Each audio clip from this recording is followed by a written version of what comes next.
Hi friends, మీకు ఈ video నచ్చినట్లయితే ఈ వీడియోని లైక్ చేయండి, సబ్స్క్రైబ్ చేయండి.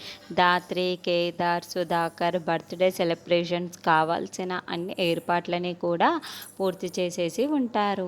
ఇక సరిగ్గా 12 అవగానే సుధాకర్ని లేపేసి బయటికి తీసుకొని వచ్చి ఉంటారు. సుధాకర్, వైజయంతి, కౌశికి ముగ్గురిని కూడా బయటికి తీసుకువచ్చి చూడండి, హ్యాపీ బర్త్డే టు యూ అని ధాత్రి, కేదార్ ఒక్కసారిగా సుధాకర్ని సెలబ్రేషన్స్ విషెస్ చెప్తూ ఉంటారు.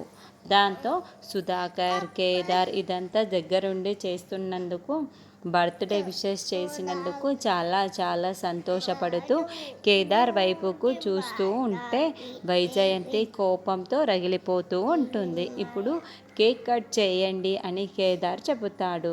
సుధాకర్, కేదార్ ఒక్కసారిగా హగ్ చేసుకొని చాలా సంతోషపడుతూ అలాగే అని కేక్ని కట్ చేయబోతూ ఉంటే అప్పుడే యువరాజ్ ఆగండి అంటూ అక్కడికి వచ్చి అడ్డుకుంటూ ఉంటాడు.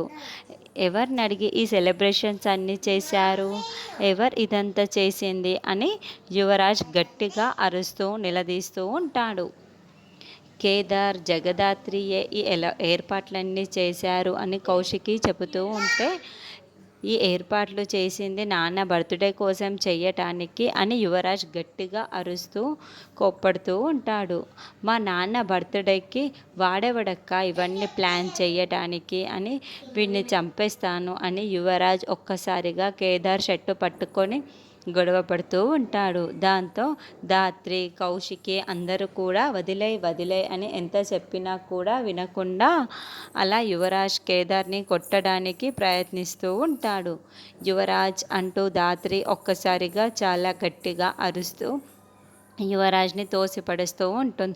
నువ్వెవరే నా మొగుడిని తోయడానికి అని నిషి చాలా కోపంగా ధాత్రి చెంప పగలగొట్టడానికి వస్తూ ఉంటుంది.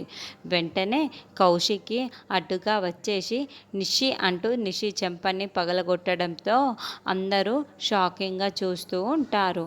అలా బర్త్డే సెలబ్రేషన్స్లో గొడవలు జరుగుతూ ఉంటాయి.